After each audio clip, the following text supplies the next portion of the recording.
Good evening, ladies. Good evening.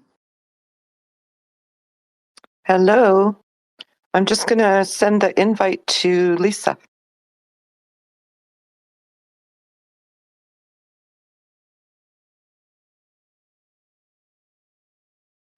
Sounds good.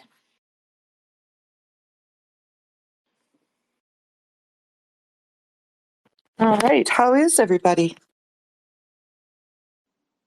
Good, thank you. Yeah, Nice good. and warm.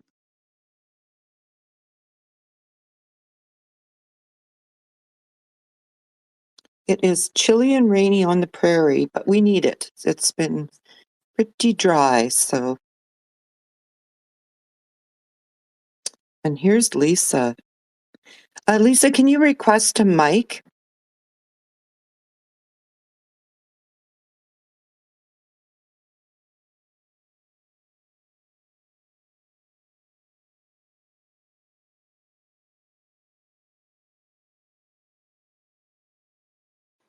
Oh, gotta love these spaces.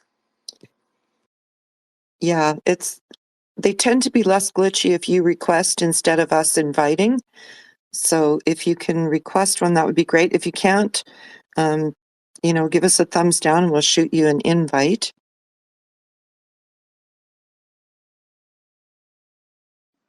It's probably just dragging its feet as it always does, good old X.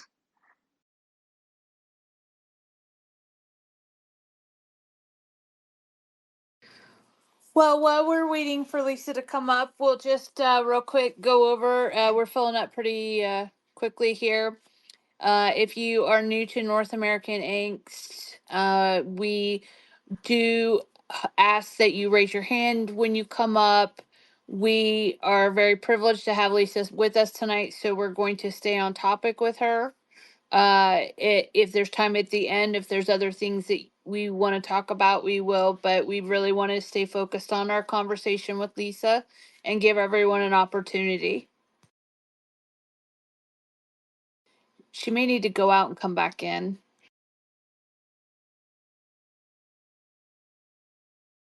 Lisa, you're not showing as requesting a mic or anything, so I think if you leave the space and come back in, and we'll try again, because we're just not being able to get you up to speak. And I sent you a speaker invitation as well, so I don't know what's happening, but X. It will test my patience. X is being X, and there she is. She's up as a speaker. Perfect. Good evening, Lisa. Thank you so much for joining us.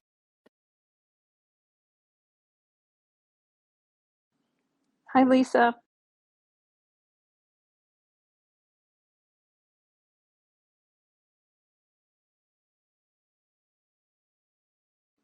Is Lisa speaking? No, I'm not seeing. I'm seeing her still muted. So let me see.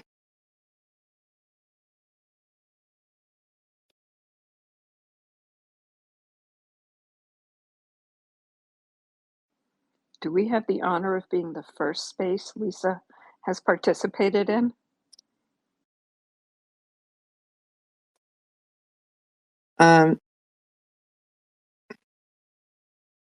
No, but she's sent me a message in the background. Oh, yay. There she is. Yay! I found it. Hi, everyone. So sorry. It is not my first space, but it's been a while, and it looked like things moved around a bit since the last time I was on. So if you can hear me now, I can hear you. So I think we're okay. Perfect. Well, welcome, and thank you so much for joining us. I guess we'll start with just an introduction briefly of who you are. Of course, I think everybody knows that you are a lawyer and you have worked for the Justice Center at one point. You're not with them anymore, but you are still a lawyer, and also now the executive director of the Free Speech Union of Canada, which I'm thrilled about. So I'd love it if you just tell us about your background. Sure. I'm still trying to figure out how to see who's all here, but anyway, I won't worry about it. I'll just chat. And I don't know if anybody sort of has heard my background story before. It's not that exciting, but maybe I'll share how I kind of got into this freedom fighting space, just in case people haven't heard it before. Is that all right? Perfect. Yeah. All right. Yeah. So I actually, was just a basic trial lawyer for a number of years. Probably would not have even, gone down this path at all. I was doing personal injury work, very boring stuff. And then I took a rather long hiatus to stay home with my kids when they came along. And I ended up homeschooling them. And then, I don't know, once you sort of like buck one trend, then you start to look at everything a little bit differently, maybe. I'm not sure. But that was a bit unorthodox for my particular circle at the time to actually not only be a stay-at-home mother, but also to homeschool my kids. So I was already kind of weird, I guess, that way. And then when I was coming back to practicing, because I couldn't figure out anything better to do all those years I was away, I thought, okay, well, I better pay attention to what our law society is doing now, because as a regulated professional, they send you stuff and you have to kind of be in compliance with what they require. And so I started paying attention, and then I realized that they were bringing in something called a compelled, well, I say compelled, but it was a statement of principles that all lawyers were supposed to basically attest to their obligation to promote DEI, or EDI as it was called at that point, equity, diversity, and inclusion in all aspects of their practice, in their personal lives, and it was very broadly drafted. And having been kind of following the culture war already for a number of years, because this was 2017, I'd already been kind of paying attention and knew what those words meant and didn't mean. So I was very concerned about that, because I thought, well, look, lawyers are supposed to be independent. We're not supposed to all be ideological foot soldiers here. So anyway, it's a rather long story, but I'll just make it very, very short. But I spoke up at a meeting and expressed my concern about it, and that seemed to resonate with a few other lawyers. There were a few people writing about it. Bruce Party is a professor of law. He was writing about it. There were some other lawyers here and there expressing opinions about it. And anyway, expressing opinions didn't seem to be changing the Law Society's intention to proceed with this full steam ahead. And so we put up a website to try and educate the rest of the profession, and that didn't really seem to move the needle. And this is something you might find interesting, is that in the very first year that this requirement was in place, because it was already in place, they were just telling us about it. They had been voted in by the executive. In the very first year that the statement of principles was in place, there were no serious consequences to not attesting to this. It was going to escalate in subsequent years, but the first year was kind of a freebie. And almost 98% of lawyers checked the box to say that they had complied. So we were really working against an uphill battle here. So what we decided to do was put together a slate of candidates to basically try and take over the Law Society and get rid of the statement of principles. And we called it Stop the SOP. And one of the concerns that I had, even back then in 2017, and I mean, there was lots of stuff happening in the gender critical space, which I think is of interest to most people probably on this space. I mean, Megan Murphy had spoken up on Bill C-16. There were other people starting to speak up. These issues were starting to percolate a little bit more in the public consciousness. And I thought, how is it going to work? When they talk about inclusion, I know they don't really mean inclusion of everybody. They mean that you have to basically, it's ideological, right? You're including people who have a certain progressive, I don't know how to put it, like people who fit into certain boxes, who check certain boxes, but you're not including people who might have any concerns about that. So thinking specifically about Megan, I thought, how would somebody be able to defend her if she got into trouble? Because we're basically swearing this oath to uphold inclusion, which would mean, in their view, including male-bodied individuals in female spaces, right? So how do you reconcile that? So that was one of my concerns right from the very beginning, and I knew that equality meant equity or quality of outcome, which I didn't agree with. I don't think it's a liberal value, and I also knew that diversity didn't actually mean diversity, other than everybody had to think the same, and it was nice if you looked a little bit different in doing so. Anyway, all that to say, we had a campaign that we successfully ran, and we didn't get a majority of people elected, but we got enough, and with some skirmishing behind the scenes, managed to get rid of that statement of principles. So, and I will just say, as by way of a little bit of a caveat, I'm now a bencher of the Law Society. I didn't run with that election. I ran 4 years later, when most of us lost, because, as I'm sure we'll talk about, the other side got very organized. We had taken them by surprise. The statement of principles is still gone, but a group came in that was certainly still promoting DEI, and we were pushed out. But because many of them have been appointed to the bench, several of us have kind of come up as runners up and are now in there. So I have to say that anything I say is not a reflection on the Law Society. It doesn't represent the views of others in the Law Society. They're all my views. So that kind of got me into this space. And then I went to the Justice Center for a couple of years. Through COVID, that we had a lot of, we were battling in the trenches on COVID freedom-related issues for several years. I ended up leaving. Long story there too. I love the people at the Justice Center very much, but there was an issue that arose, and I felt I had to leave. So, and then I went on my own, and I've continued to take a lot of cases along these same lines. I think once you stick your head above the parapet on one thing, then people find you. So I've had a lot of COVID-related cases, a lot of gender cases. You probably all know N.A.A, and so that was a big case, which started with the Justice Center, and they continued to fund it, and they let me continue to keep that case. And so the natural segue, and we can break all of these pieces down into further discussion, but I found that most people can't really afford to fight a lot of these battles on their own. They do need to have some help. And while there are some great organizations out there, there are tons of cases that I'm sure are not being fought that should be fought, including with regulators across the country that are pushing these kinds of things, like we see with N.A.A.'s case. So when Toby Young in the UK, who'd started the Free Speech Union there, said, we need this in Canada. Is there anybody willing to step up and help? I thought, well, it certainly can't hurt to have another organization that is focused on defending these kinds of cases. And yeah, so that leads us up almost to the present time. We're just getting started with that. It's a new organization here in Canada. There's a lot of ramping up to do. We've got a number of members already, which is fantastic. We haven't even really done our big push yet. We've got lots and lots of great plans, and I'll get into those as we go through this conversation. But that's basically the background.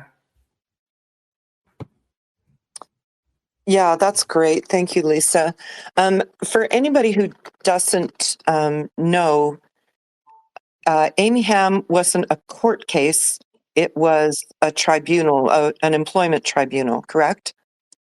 Well, not employment per se. That's how these cases have been dealt with in the United Kingdom. But here it is her professional regulator. So right. All professionals and the class of types of professionals continues to grow as more and more of them become regulated. But doctors, nurses, physiotherapists, I don't know about that. Probably various kinds of therapists, health professionals. Acupuncturists, I think, are even regulated in some places. Ambulance attendants, paramedics, I guess, in other places. Lawyers, certainly.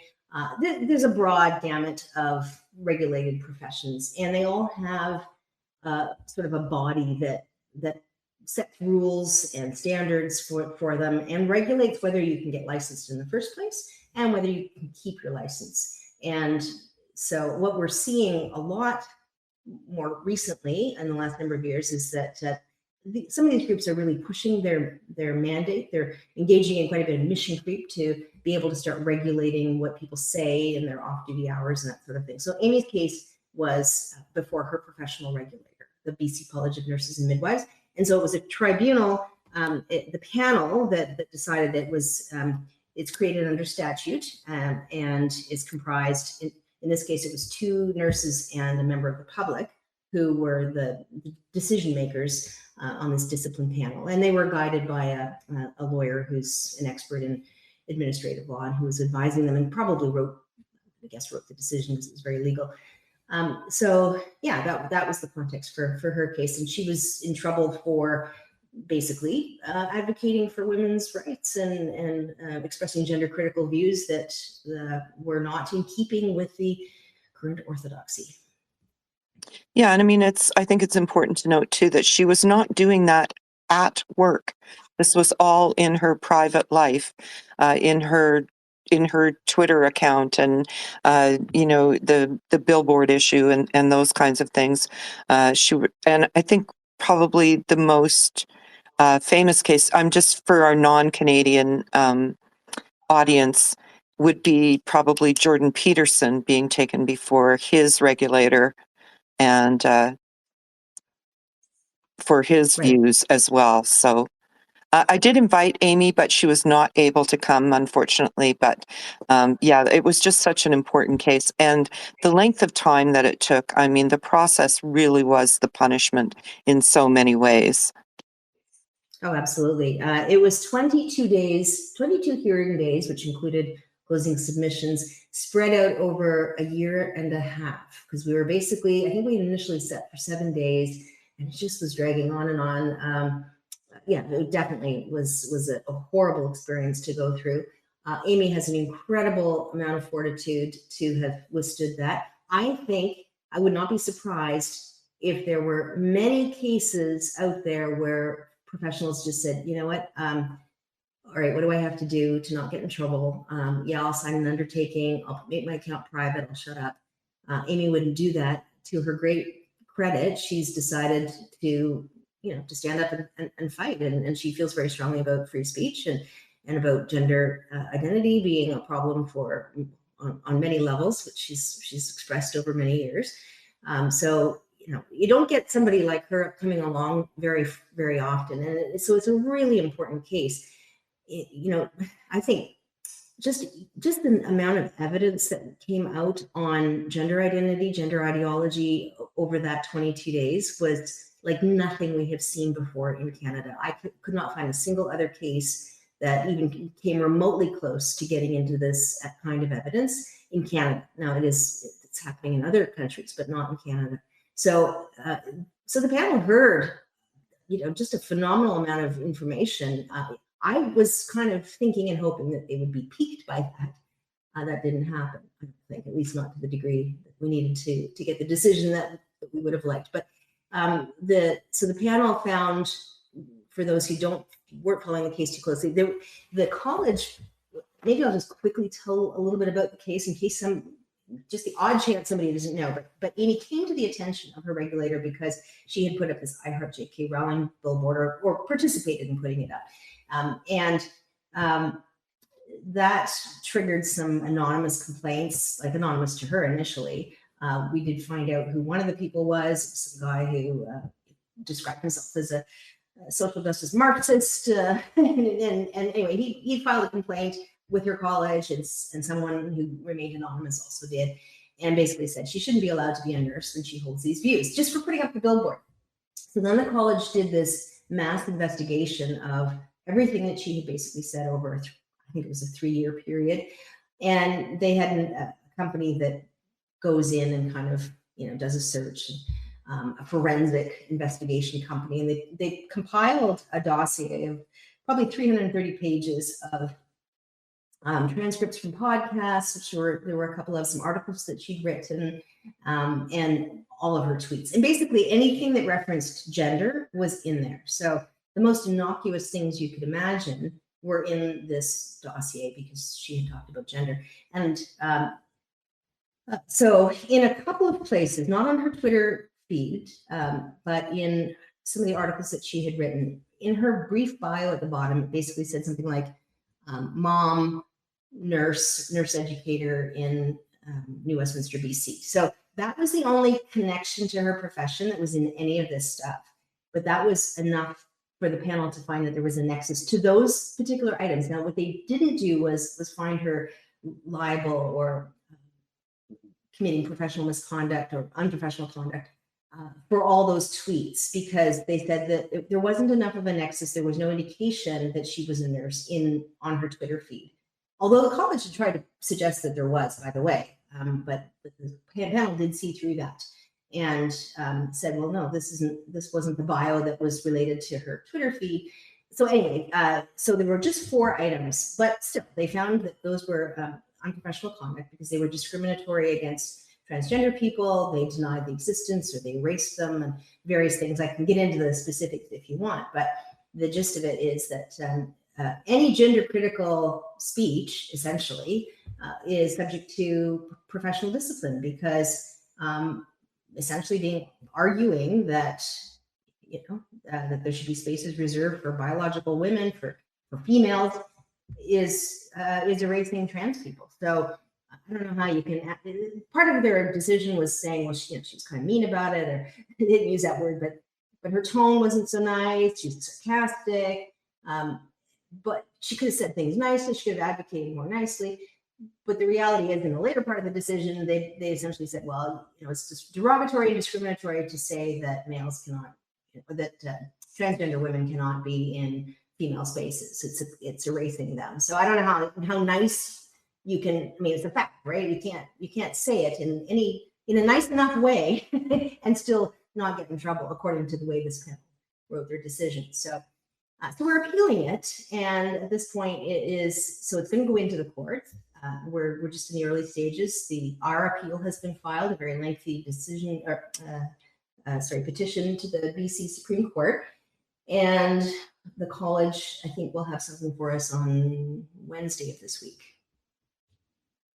in response. And then from there, there'll be lots of procedures to go through, and then eventually the court will hear it. But it might be, a year or so down the road before we get to that point. Lisa, hi, good evening. I'd love to ask you a bit more about, similar cases to what Amy's gone through. I was listening to another interview that you did where you were giving an example of a woman who returned to university, in her middle-aged years to get a degree in teaching. And, she was accused, I think, of misgendering someone and so forth. I'm just wondering, in modern day Canada in 2025, can you talk a bit about what are the professions that are most under these types of assault, if you will, against free speech and free thought? And also, what's the most unusual profession where you've become aware of where somebody is, experiencing this kind of trial by fire, if you will, or narrowly escaped it and decided to scuttle away and be quiet so as not to be found out for, being a thought criminal? Yes. Well, the teacher story, that wasn't a regulatory body, but that was at university. This is our first free speech union case, and basically this mature student came back after she had a degree already from 1993 or something. She came back like 30 years later to get her teacher's certificate. She taught all those years, but she wasn't teaching in Canada mostly, and she wasn't teaching children. So she wanted to get her certificate, and she asked some gender critical questions. But the first thing that got her on the radar with the Faculty of Education was basically asking about decolonization. She was in an Indigenous pedagogy class, and she was asking, like, okay, you're talking about this decolonization. How does that actually translate into what we're doing here in a math class or in a chemistry lab or in a classroom setting? I mean, what do you mean by this? But you're not allowed to interrogate these things, apparently. And so she was quickly kind of, put on a list somewhere. And then as she kind of made other comments in other classes, eventually and it didn't take long, the DEI committee had an emergency meeting at the faculty and decided that she was making the faculty unsafe with her questions. And so they called on the associate dean to have her expelled from the program. Now, she fought that, and she was put on a conditional status, which was very Kafkaesque. it was always ever changing things that she had to do to satisfy these conditions, and it dragged on. She ended up fighting this on her own for a long time through the academic appeal process. She ended up, ultimately, the Senate sided with her and got rid of these conditions.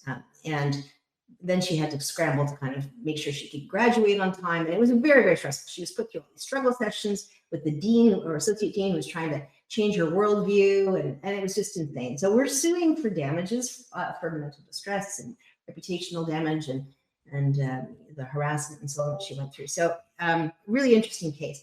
And certainly there was a threat that she would not get to be a teacher and that they would report her to the College of Teachers. And I have seen a number of cases, so that was in the Faculty of Education, but I've seen other cases in the College of Teachers where people have expressed sort of wrong things, as you say, and have gone through hearings or have had their teaching certificates revoked. There is a lot of it. The teaching profession is probably the worst, I think.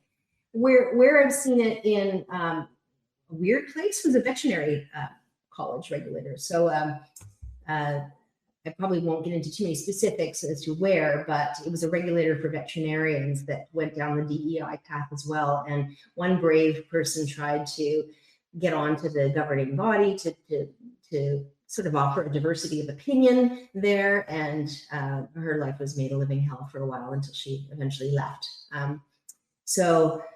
Yeah, I think that answers your question, but it's everywhere. It's in all of these, and I don't think we know even the half of it. I think it's happening a lot more than any of us can appreciate, because, as I say, if you're facing the loss of your career, if you're facing the kind of horrible experience that Amy went through with this process, if you're facing public ostracizing, or just having reputational damage from having it publicly put on your profile, because the colleges will do that often too. They'll post that they've cautioned you or warned you or what have you. So in the face of all of that, a lot of people will just, and the cost, not to mention the legal cost. If you want to fight these battles, then you need a lawyer, and lawyers cost money. For many people, I think it's just much easier to do what they ask and just shut up, unfortunately. And I think that's a huge problem for our society. But we don't hear about these cases because they get quietly brushed aside, and people don't ever tell us what they've gone through. Thank you, Lisa. You could knock me over with like a feather, because I would have never guessed veterinary profession as being under the influence of all of this too. I mean, that's just crazy. I think Peach has a question. Peach? Hi, yeah, thanks, Lisa, for joining us. My question is, when did you start to see, because 30, 40 years ago, people in law school weren't being taught that the hill they die on is denying biological reality and how to fight those cases and also defend against them. When did you see the shift where you were seeing lawyers take on the, Barbara Finley, those kind of lawyers? But when did you start noticing? When do you think it was, like a decade ago? When did you see the shift to this whole there can be no dissent in ideas? So I went to undergrad, and I guess law school was in the early 90s, and I think there were elements of political correctness that were seeping in then. I think it kind of petered out a little bit after flaring up for a while, and I honestly don't think it affected me terribly much. I think we were trained as lawyers to be advocates. In other words, we could argue both sides. And for me personally, as somebody who I always value hearing all sides of cases, I felt like I could, I've always been somebody who could probably argue both sides of a lot of things. Like I can understand the arguments where the sides are kind of reasonable, right? You can get on both sides, you can argue whichever, right? And I think that's a skill that is increasingly being lost. When did it happen? I mean, I think think at some point, probably in the 2010s, it's when I started noticing it. It may have been happening sooner. There started to be a bit more of a shift away from being an advocate to being an activist, and training up our professional classes, not just lawyers, but I would say journalists as well, and others, to become activists for this sort of growing social justice cause. And I think those words sound nice, and people want to be part of something good and big. And I don't know that most people probably interrogated what it really meant or what the downstream effects of it would be. So, you know, it really kind of, I think, started coming to a head in the middle of the 20 teens. For me, it started to feel a bit like there was like this almost a religious nature to it. And it's hard to kind of remember where I started piecing it together. I feel like it was 2014, 2015, around in there when I started being a bit more aware of what I was seeing online, but it was the Lindsay Shepherd case, if you remember. That was, I think, in 2017, where she tried to, as a TA at Wilfrid Laurier University in Ontario, she tried to bring in a discussion into her small group about, I don't even remember what the topic was, but she wanted to bring in a clip of Jordan Peterson to play. And he had already just been through his kind of blowing up things. So I guess Peterson was probably first, and then the Lindsay Shepherd case gave us a peek inside of what these people are saying. We got to hear, because she had the wherewithal to record her struggle session, and we got to hear what these professors were saying. And I think probably for me, that's where it all really crystallized, that holy crap, this stuff has really gone deep now. There were always, like, you know, Marxist professors, or there were always people who were fairly extreme in their perspectives around, but they were kind of like, there weren't many of them, but somehow it kind of grew and became the dominant. I guess what happens is they sort of take over the hiring committee, and then suddenly the only people who get hired share their worldview and that kind of thing. But yeah, so now when I go to talk at law schools, and I have a few times now, once just before COVID, and I was talking about a gender issue then, that was 2020, early 2020. And then once just recently, actually, I went to back to Western, where I graduated, and talked to a club called the Runnymede Society. And well, both times I had students coming up to me and saying, "What a breath of fresh air! You know, we can't have these conversations." They were almost, the one in 2020, I think, was I had the sense that they were almost worried that somebody might see that they'd come into this discussion and looking over their shoulder, kind of thing. Like it was a very oppressive environment. But that was the sense that I really had, is that they were being trained to be activists for this worldview, and if you dared to interrogate it at all, you can find yourself in a lot of trouble. And some have. I know of some students who just for asking questions have been dragged through code of conduct type proceedings, and yeah, the stories are just endless. I mean, we could talk for days and days, and probably just on the ones that I know about, and I'm sure there are many, many more. So yeah. Well, that kind of leads me to my next question for you. This is coming from a United States point of view, because myself and Amy are from the USA.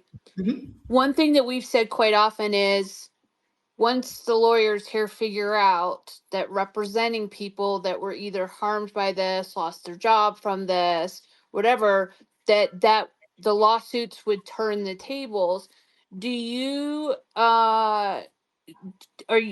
do you think there are, I don't want to say enough, because there will never be enough, but do you see an interest growing amongst the legal community up in Canada to do cases like Amy's case, or the case of the woman who didn't want to deal with Yaniv, right? So do you think that there's starting to be more lawyers are starting to realize these cases are there, or are they just avoiding them because they don't know if they're winnable? So I've just wondered if you think that if that makes a difference, if we can get more lawyers bringing lawsuits. Well, I would certainly like to do that. I'd certainly like to see. I mean, there are lawyers out there who are concerned about these things. Not enough, in my view, and probably just a drop in the bucket.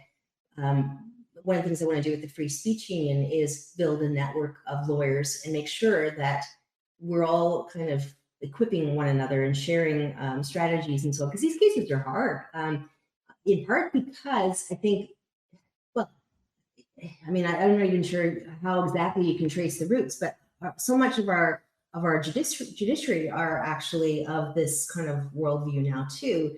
It's just kind of become the consensus perspective, right? And it's very hard to break through. I mean, we have some very good judges, but we also have, they've come out of the culture that we all are living in right now too. I mean, they're not immune to it. And so you can present all kinds of great evidence, but they're not necessarily going to see it the same way. So, so it is important though to keep fighting these kinds of cases. I do think that, I mean, there are some lawyers that are interested. You're right that maybe there isn't necessarily money in it, and so that makes it a bit problematic, because people will do some pro bono work, but you know, we have to make a living too, right? So that's why it's important to have these organizations like the Justice Center and CCF, it's another one, and you know, Democracy Fund, and now the Free Speech Union here in Canada. And the Americans are a different case. Okay, so I really think that there is a very big cultural difference in the U.S. And we're actually, the Americans have exported to us the culture war. It didn't start here. It started in the U.S., but they didn't export with it the tools to deal with it that they have, right? The Americans have a much more robust constitution. Ours is just full of loopholes that you can drive a dump truck through. They have a very robust First Amendment, which protects freedom of speech.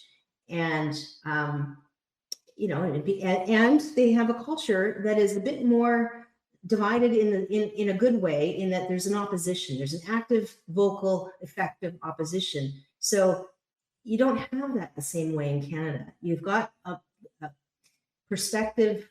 I mean, I think for the benefit of the Americans listening, I think our national identity in Canada is kind of that we're just not American. And Canada came about originally as people who did not want to really kind of go the independence route, and came up here as loyalists to the crown. So it's just a different mindset, and we tend to be a lot more consensus-driven, consensus-minded here, and we don't really like that kind of cowboyish, you know, jockeying for freedom and the you know, wrapping yourself in the flag and all that kind of stuff that we perceive the Americans to be doing. So it's just a very different culture here, and it's very much harder, therefore, to go against the grain, to fight the sort of culture war. You are going to be somewhat ostracized in doing it. And lawyers, like anybody else, you know, they have professional reputations. They don't necessarily want to kind of have that tainted or tarnished by fighting cases that everyone else is going to look down their noses at. I do think that's changing.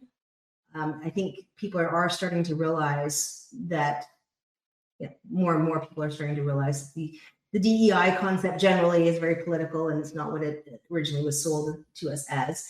And that there are some concerns with the gender, and you know, people I think are starting to see it, but not enough. And so, yeah, I would like to see more lawyers taking cases on, but they are probably not all.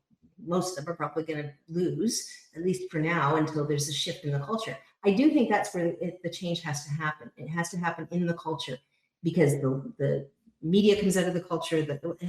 Well, I think the politicians are downstream of the culture, and the media helps to shape that culture. So we need to do something about that too. But the politicians react to the cultural changes, and they're the ones also that appoint the judges. The judges come out of that culture as well. If we have a culture that doesn't respect freedom of expression, we can't expect it in our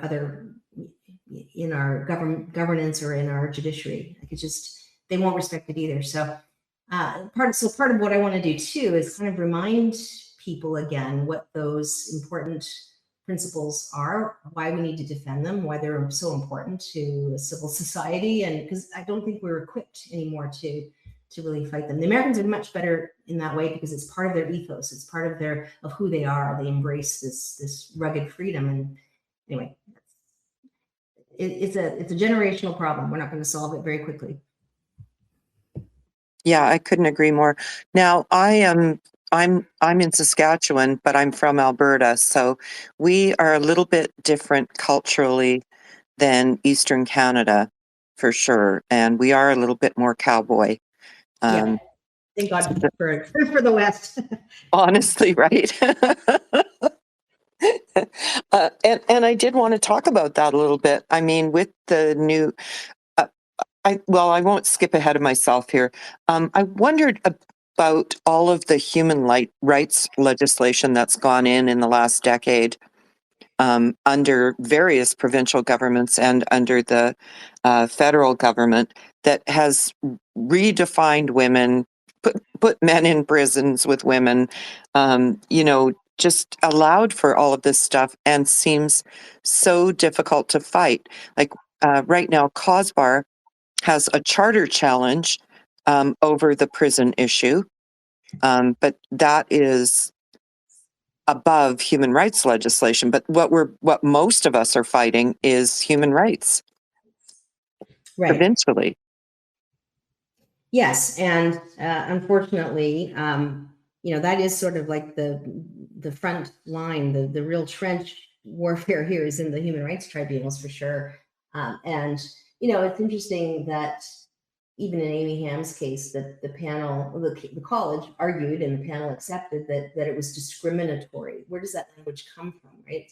From this human rights notion that we can't discriminate. And as they brought in more grounds like gender identity, without thinking that all the way through, we've now got this major clash. But like British Columbia, for example, you can't even make discriminatory statements. It's not so much. I think it was originally sort of conceived as a way of ensuring that somebody didn't have a business where they kept out, people based on their race or sexual orientation or whatever, didn't provide services or that sort of thing. But it's grown. These things grow and become like just absolutely amorphous. And so that's what's happened with the human rights tribunals. They now want to govern your speech, whether you're providing services or not.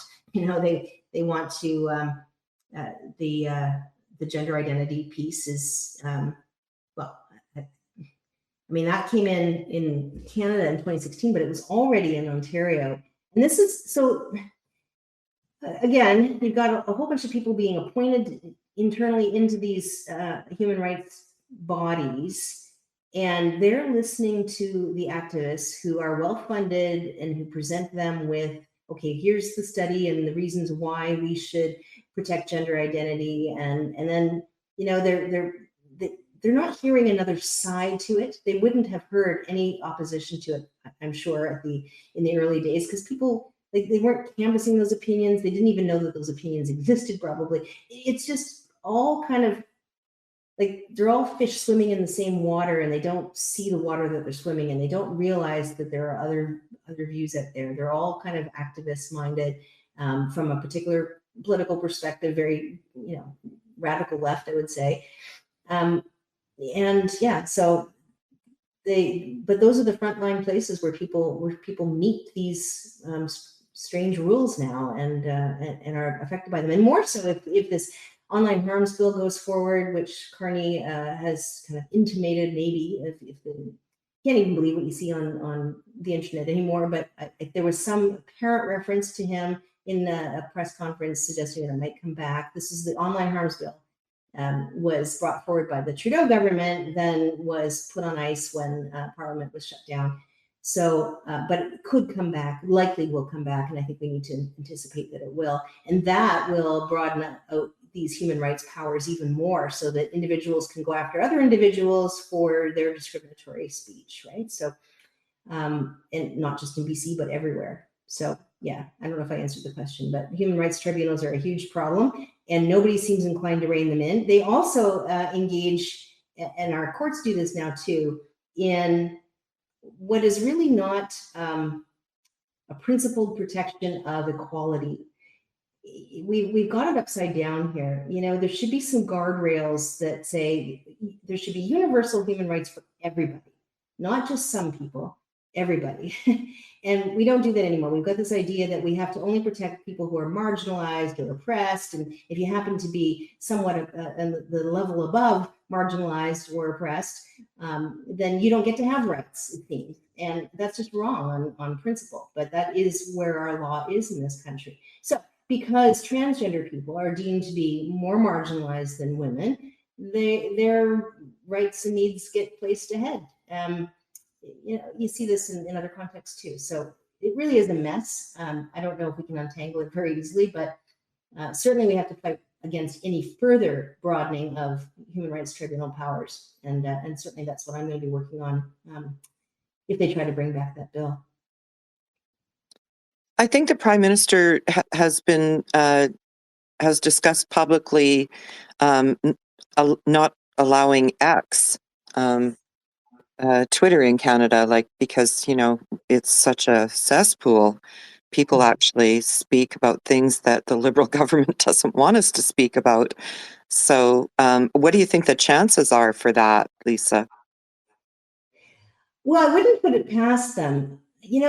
Again, there seems to be this notion amongst the professional managerial class that are in all these positions of power over us at the moment that while they say democracy is so important and we've got to protect our democracy, they really don't like democracy very much, and they really don't want people to be saying things that go against this sort of consensus worldview. We saw that so much during COVID, and I think back to the trucker convoy, for example. It was like we were living in two different realities, and there's sort of the messy physical reality of the truckers being in the city, and then there's this sort of urbane,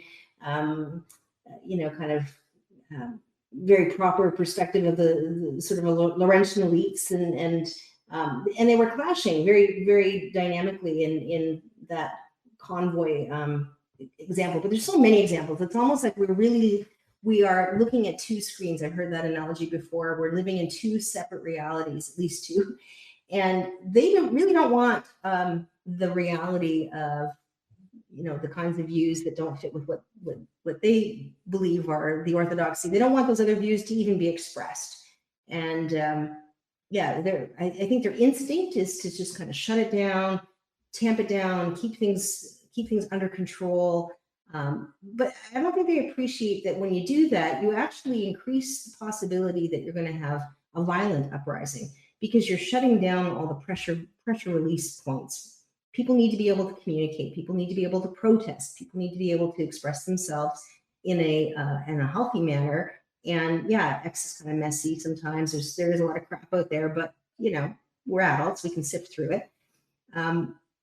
But they're very uncomfortable with that. So I would not be at all surprised if that's where they went with their efforts to try and tamp down any sort of populist uprising or just expressing views that they don't find acceptable.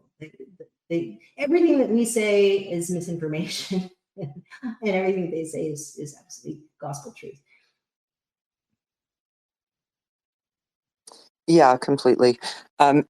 It's interesting because, like, Western separatism is rearing its head, as it does, because quite frankly, we don't really care for the way that we're treated by the federal government and by some of the other provinces. And so it's been a long-standing thing. But of course, the media is portraying it as, we picked up our toys and we're going home because we didn't win the election with our guy and that kind of nonsense, rather than actually speaking to the issues. But I mean, there seems to be the possibility of two referendums on the table. And so, maybe I'm not sure about a violent uprising at this point, but there may be, actual moves to separate from Canada. Yeah. Well, you know what? I think, I don't feel like Alberta should be kept in Canada against its will by any means. I suppose I still harbor, because I'm, getting older, I still harbor some romantic notion of what Canada is and could be. But the reality is we do need to have a conflict. And I don't mean a violent uprising, but I mean we need to have serious discussions about the Constitution, about the deficiencies in the relationship that is between the provinces, on so many topics, we need to have conversations, and we need to have opposition and debate. And you know, if Alberta's frustration triggers a constitutional crisis, I say, good.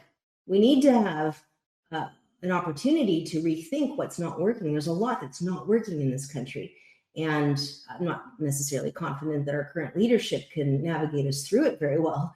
But you know, it's an opportunity to air some of these grievances and deal with these things.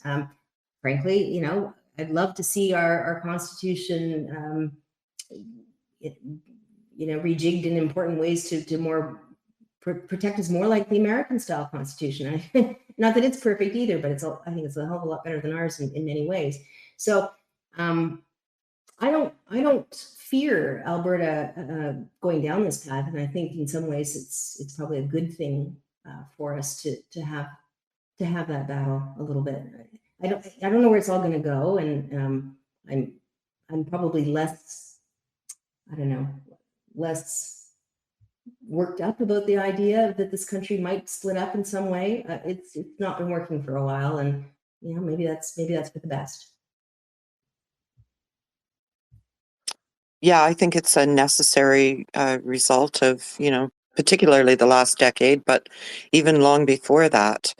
I mean, I've said this before to people. I mean, and strictly my own opinion, but you know, Stephen Harper was our boy, and he did not do for the West what he said he was going to do. So there's long-standing bitterness in how things have gone for the West, for sure. So I think it's time that we look at everything. Definitely. I had something else that I wanted before we move on, but I can't read my own bloody writing, Lisa. If I should have been a doctor.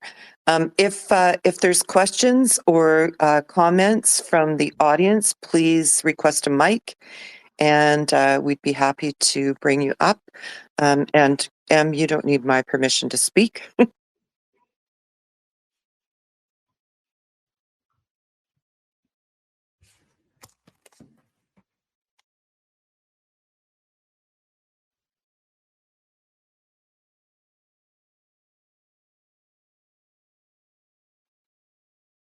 Sorry, Emmy, I can't hear you. Yeah, I can't either.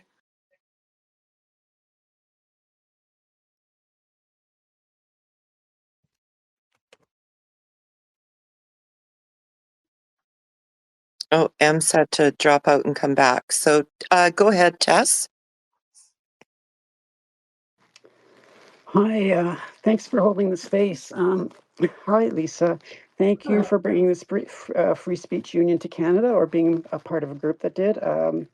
Been watching Toby Young for a while, and that group in the UK, so I'm really glad that we have some representation in Canada. Firstly, I agree too. I think the Battle of Alberta would be good for Canada, given we've had this issue with Quebec. I think it might be a good thing to have a balance of power between Quebec and Alberta and have them fight it out. I'm not as worried about the country splitting up. So I guess this does have to do with speech, because it's about the talking therapies. And I feel obliged to speak on behalf of younger, quote unquote, detransitioners. I'm someone who stopped medically virilizing about 13 years ago, I believe. Excuse me. My reasons were quite different for the reasons that these younger people are doing it, although they include some of my own reasons. It stemmed from the first day I was born. Anyway, this has been part of my life since the first day I was born. There was concern that I was someone with an intersex condition, and I don't think that that's actually the case, but regardless, because I'm a lesbian, I've never wanted to get pregnant. So I've recently found out that it's possible that I do have something like that, but that's never been diagnosed because I've never actually wanted to get pregnant and had to have my period induced medically when I was 14 through contraceptive, and I've heard that that's something that maybe I don't know. Anyway, that's neither here nor there. I've had a lot of conflict with these men from the '80s. I came out in it as a teenager. I saw my first naked um, man pretending to be a woman at Mitch Fest in the '80s, which is the Michigan Women's Music Festival. And in lesbian bars, I had a couple of different encounters with these men who were pretending to be lesbian, attempting to assault me. So I called and I want people, as I say, talk about this story, think about the children who are calling hotlines and suicide hotlines and distress lines and women's assault lines, and not so much to think about my story, but transpose that, because I know if it's happened to me, I believe it's probably happened thousands of other times to young people, because I've used these type of services and I've noticed the language changing. They use cisgender and all that kind of stuff, and it's distressing. I called a hotline decades ago called the Women's Assaulted Helpline because of what happened to me in the lesbian bars. And I said, it's like these men are trying to get away with disgusting male sexual behavior while under the guise of women, so they don't get to, have to be blamed as men doing male things. And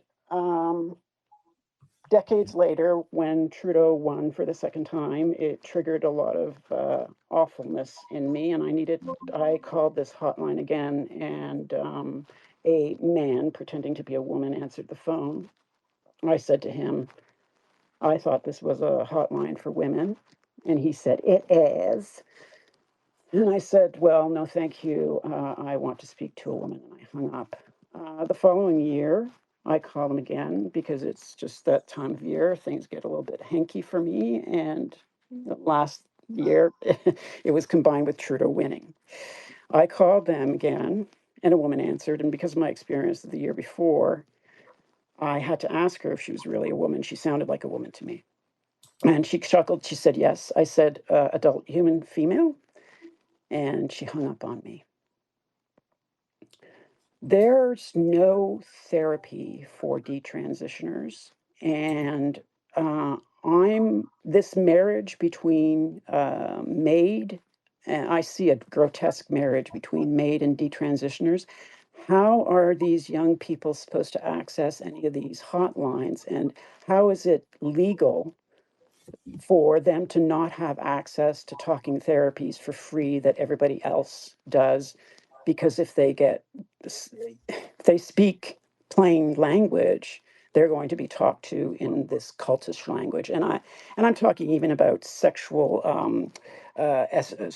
transmitted disease clinics. If you want to get information about that kind of thing, they speak to you about having, I'll say I'm a lesbian, and they say, well, are you just participating in sex with cisgendered women?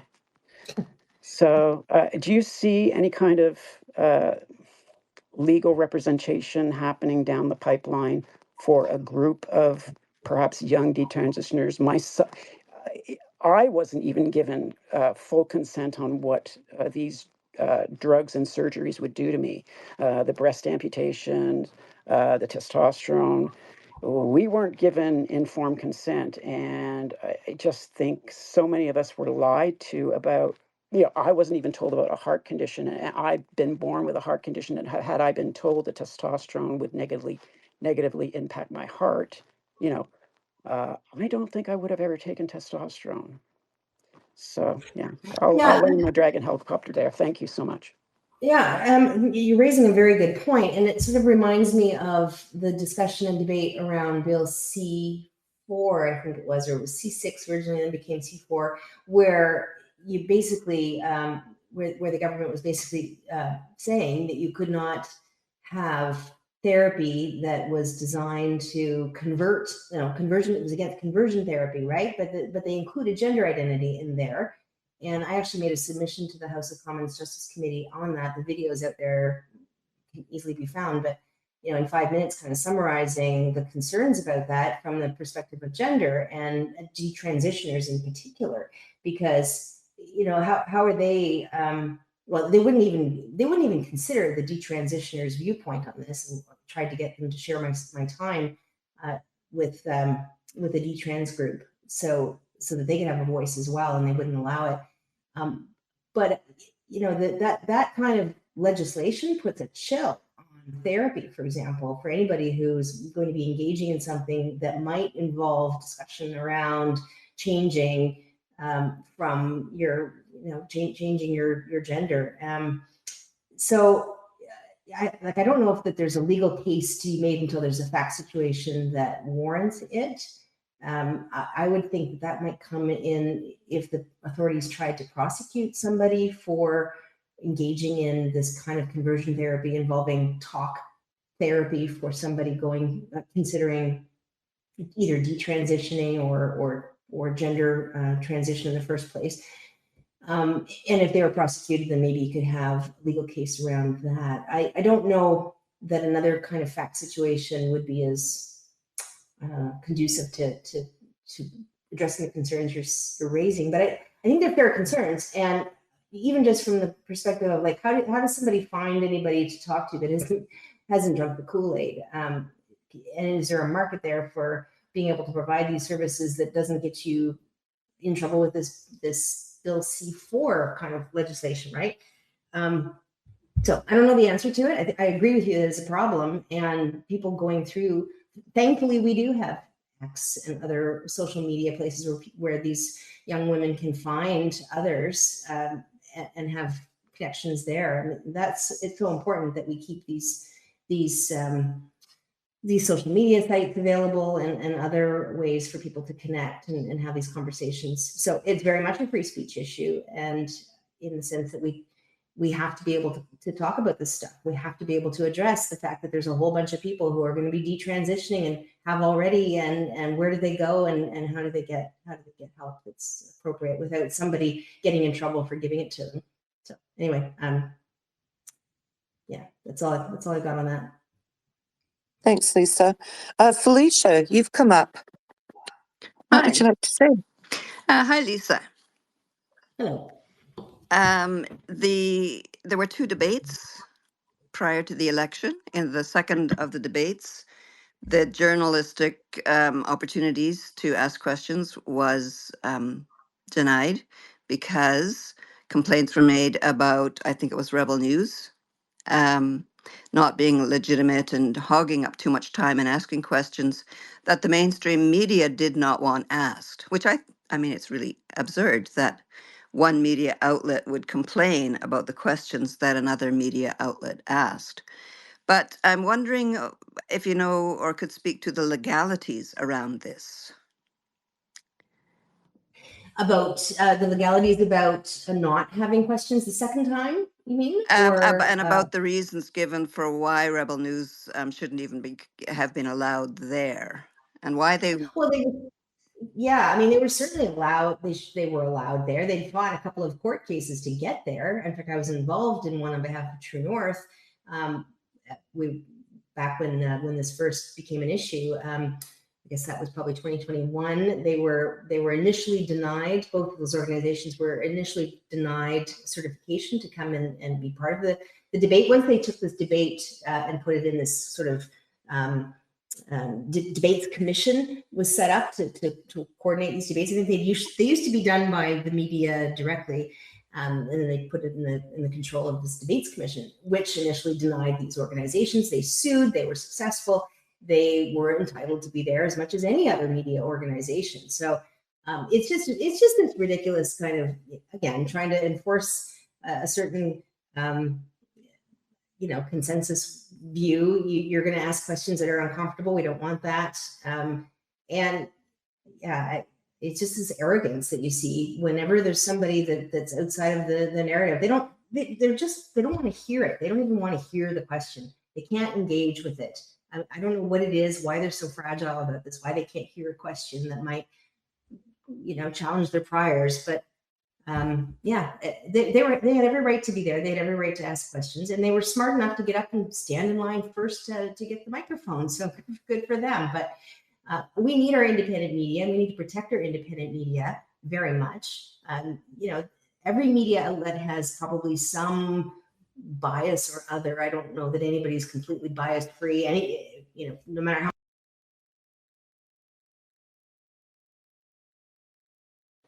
Thanks, Lisa. Did someone actually get muted on accident? Were you still speaking? Because the space is. Oh, sorry. I'm so sorry. The space is haunted. I keep seeing everyone's icons moving. It's crazy, and I don't even know. I just all of a sudden I saw it said everyone was unmuted, and I didn't even know everyone was muted. Everybody, Weird. we had a mess. I got a message on my screen saying everybody is now muted.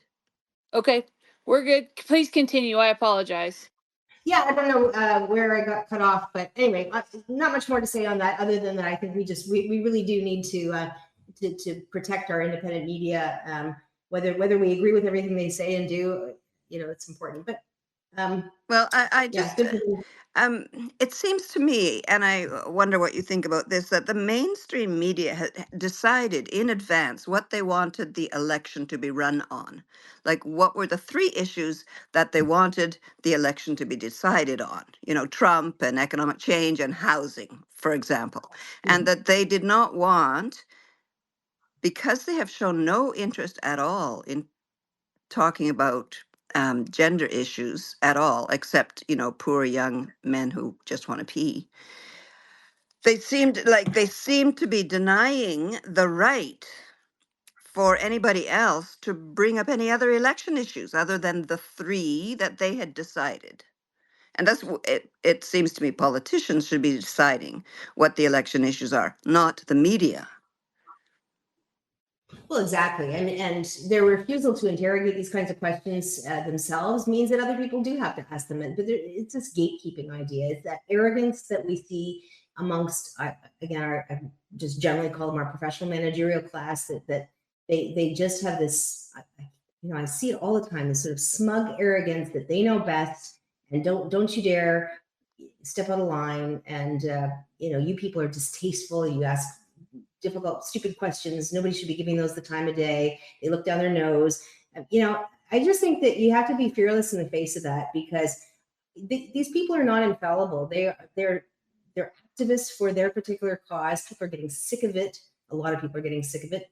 I think the polls actually, or the election results actually show that, that people are very sick of this. They still manage to eke out a win, but again, it's still a minority. And the polls show some real shifts in the demographics, moving away from those worldviews. So you just have to keep talking. You have to keep getting those opinions out there, and we need new leadership that is going to present a better set of ideas, because I think fundamentally most people just don't give all of this the time of day. They kind of listen to whatever media is put in front of them, and that kind of shapes their view. I don't think most people spend a lot of time really kind of thinking hard about it. And we need better voices getting out there to present better stories, better narratives, better ideas. And so, yeah, I agree with you. It's kind of appalling that they don't even want to hear the question. It's just off limits as far as they're concerned. And we need to change that.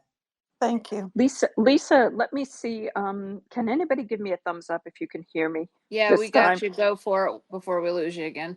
I know. Okay, so Lisa, on the subject of free speech union, so they're in the UK, they're in Canada. Is this part of like a plan for sort of world domination, if you will? I mean, are they opening up branches in or teams or whatever in other countries? And if so, which ones? I mean, I think it's a great idea, and I'm really happy for them and for you.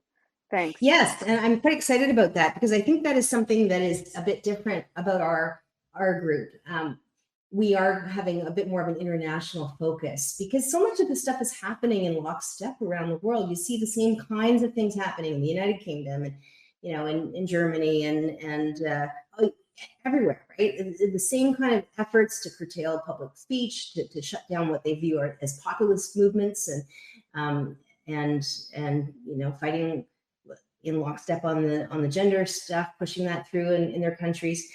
Immigration issues are common across a lot of these countries, and we can't just kind of look internally to our own nations for where this is coming from, because it's not necessarily all just internal. So yes, the Free Speech Union started in the UK 5 years ago. It's done very well. New Zealand has a sister chapter. I mean, we're all independent. We all have our own corporations that are set up in our own countries.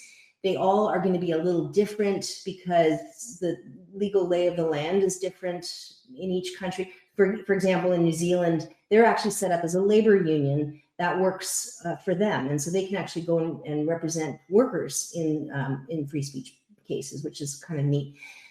We have them we're in Australia, South Africa, and Switzerland, and definitely planning to grow. So we have set up now Free Speech Union International, and I'm a director of that as one of the founders now of this new international focus.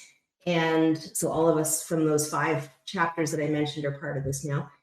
And we're actively looking for good people to set up something similar in other countries. We're not looking to do it in countries where there never was free speech. We're focusing on those that are backsliding, because there's a lot of that happening in the Western world, especially the Anglosphere, but also in Europe.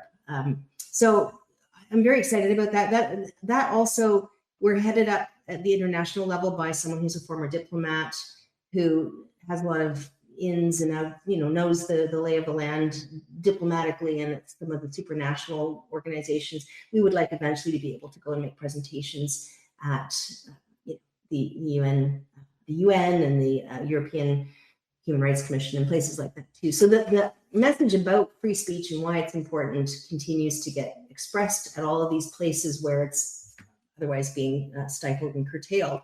So yeah, we're very excited about that. I think that's a novel aspect to our organization here in Canada. Plus, we're also membership based, so as all of them are, which is a little different too. I want everybody, we all want everybody who joins our free speech unions to feel like they're a part of a shift in the culture and doing their part to be you know, involved in that. And I also want it to, here in Canada at least, to feel like a bit of a community as well. So I've got so many ideas and things I want to do to kind of pull people together, and there's strength in numbers.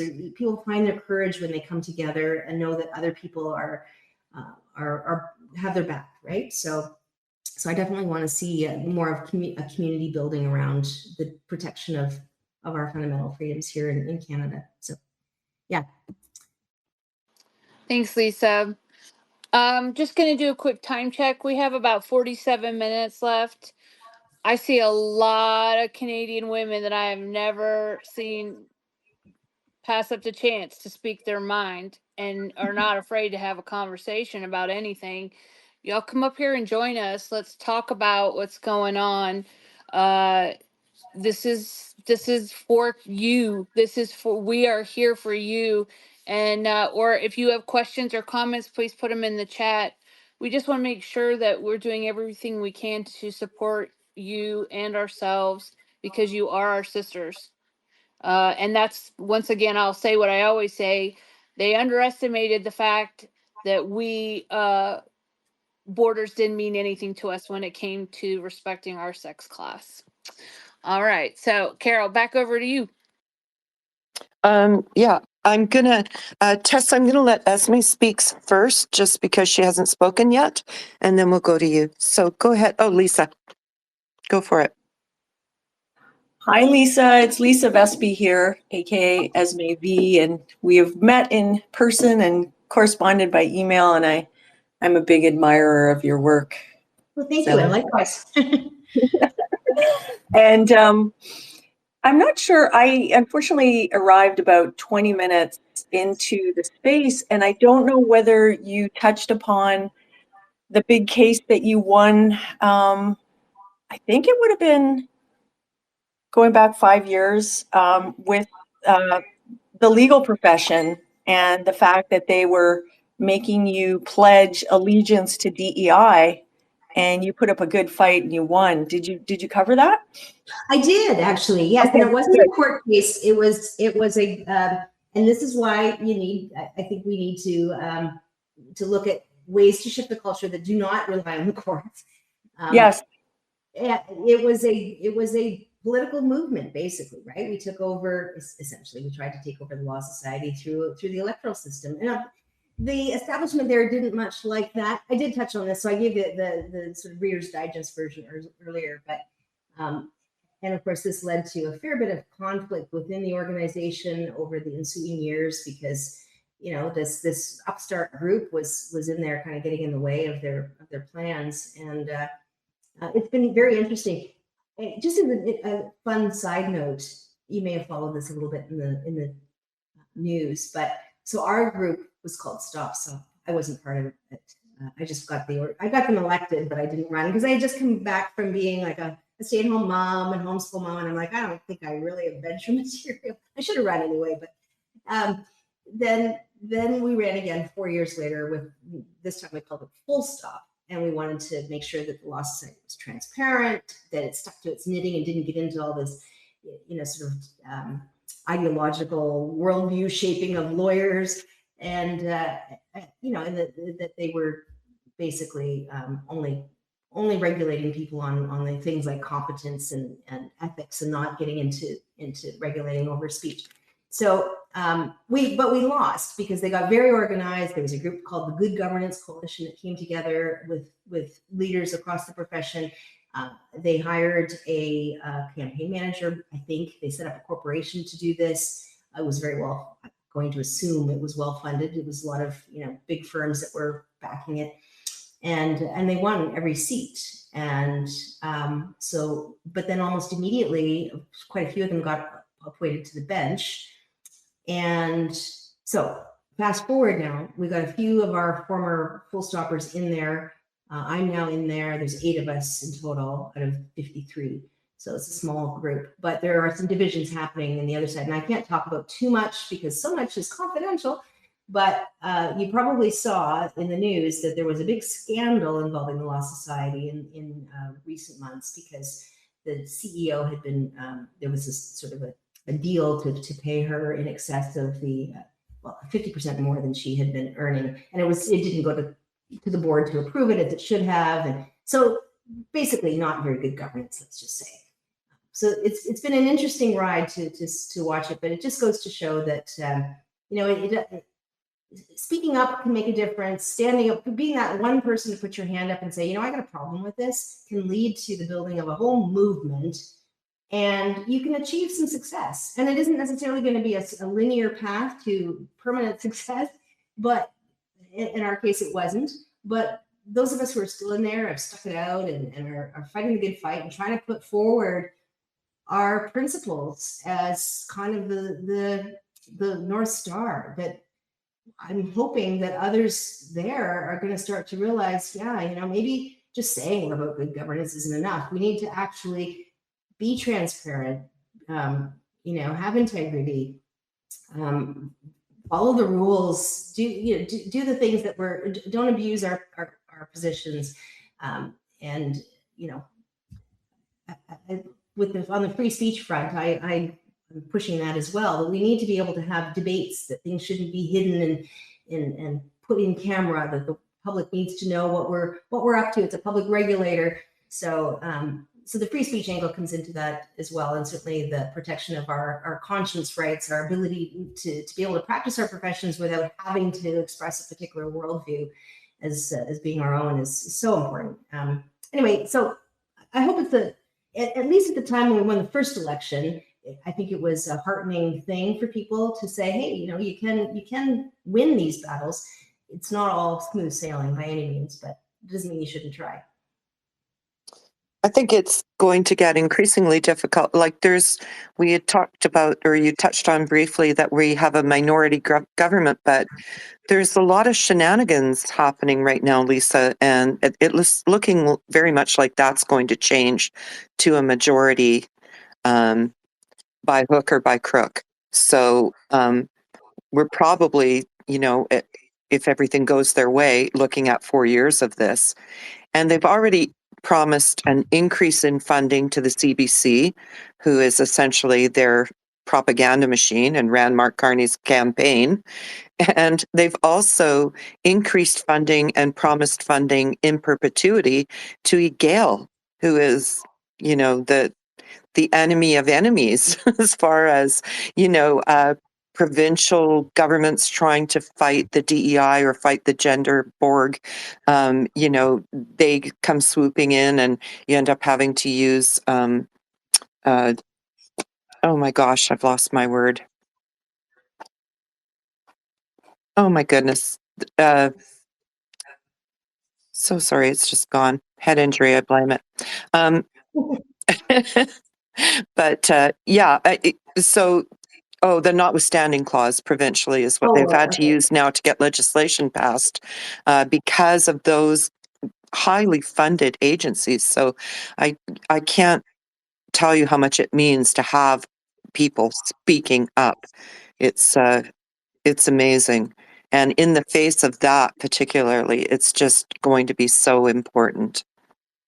Anyway, I'm going to stop rambling and word finding. And Tess, you had your hand up, and then it's Turfy Teacher.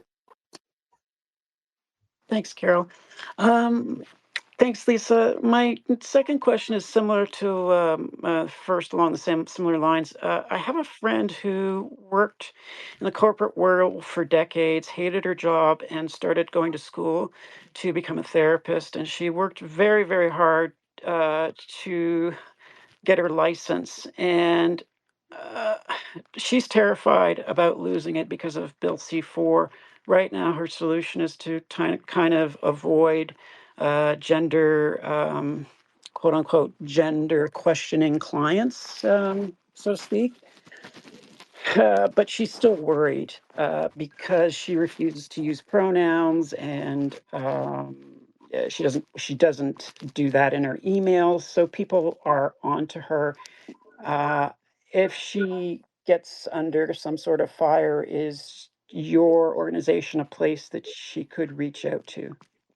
Oh, sure. I mean, I can't say that we'll take every case that comes in. It will depend on resources, and the board will have to approve things. But if somebody, I mean, and again, it has to tie into our mandate, right? So there has to be a speech component to it. There may be other angles that are more prevalent in her particular case, like conscience and so on, that we're not focused on. But other organizations are too.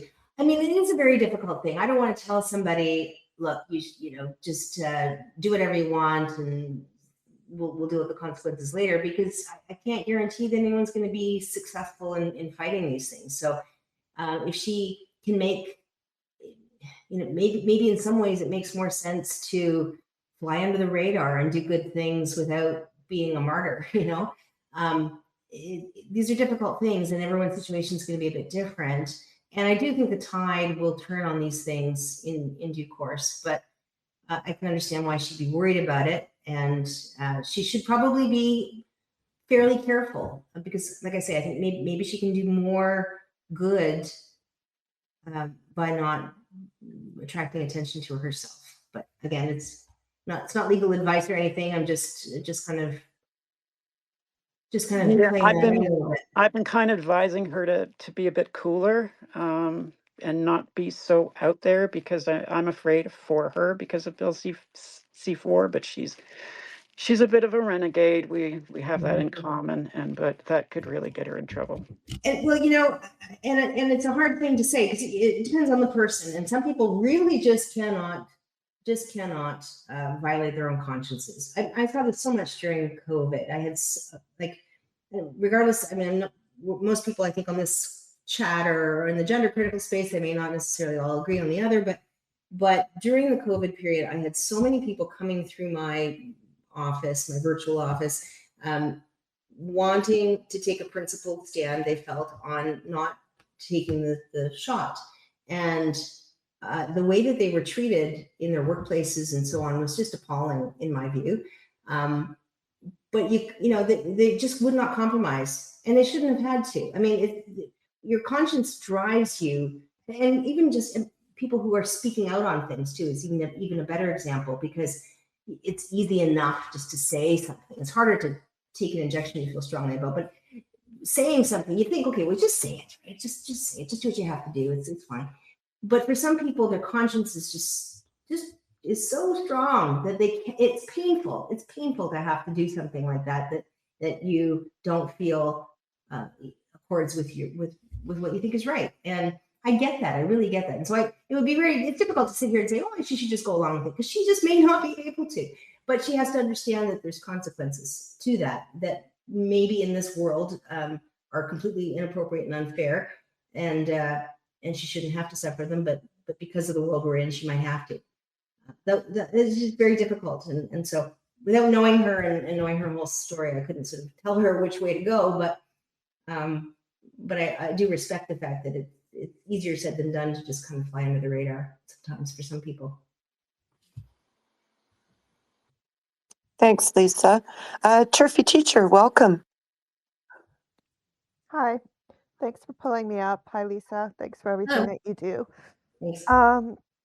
So as a teacher, as you mentioned, it's probably, I think, one of the most difficult professions to work under in terms of this issue of gender ideology, because we see it every single day from elementary school up. And it does get very painful to stay silent.